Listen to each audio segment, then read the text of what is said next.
and he is another one of our animals that arrived to us as a stray. He's been with us for a little bit longer than he's been on the adoption floor because he was in the back.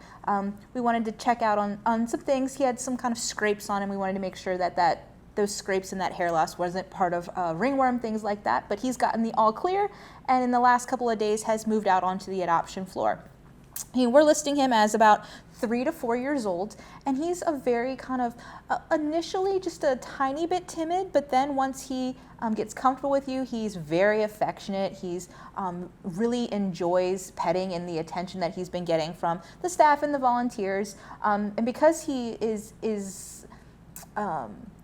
just a beautiful cat, he's going to get a lot of attention, but still it's really hard for our adult cats right now when there's tons of kittens. So if you're looking for something that's going to stand out and be a little bit more unique, still a young enough cat that he's going to be with you for a long period of time, why don't you check out Falcor? He has a lot of great qualities that are going to make him a great addition to a family.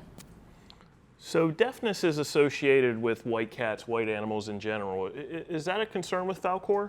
So right now it's not something that we are concerned about. There's nothing in his medical record that indicates that we have a feeling that he has any of those issues. And if you're looking at white cats, when they have 2 blue eyes, that's when you're going to see the high likelihood of deafness. It's about 65 to 85% of cats with white cats with 2 blue eyes that are deaf in some manner. And then the percentage goes down a little bit, but it's still higher if they have 1 blue eye and 1 different colored eye. But he has 2 kind of yellow amber colored eyes, and the percentage of deafness in cats like him is going to be from 17 to 22%, and that's really not something that we have seen or noticed. He seems to be very alert, so we're not worried about that at this point with him. So Falcor seems like a great cat. What kind of family is going to fit for him? So because he's listed as patience, some cats, maybe like Pope that we talked about just a few minutes ago, can get a little bit frustrated, but Falcor is very patient. So those are good for families with young kids. We don't have any age restrictions or anything like that on Falcor.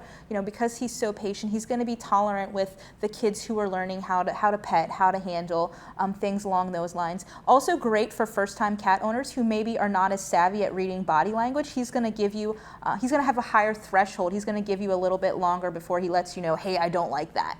And that's one of the great things about adopting a cat that's an adult as opposed to a kitten, is that you're going to get more of that information. Whereas with kittens, because their personalities are so unset at this point, you don't really know what you're getting in the long term. So if you are interested in meeting with Falcor, again, we are doing the online bookings. You can't just show up at the shelter at this point. You need to go to visitfcac.as.me to book that appointment. We do have appointments Monday through Saturday.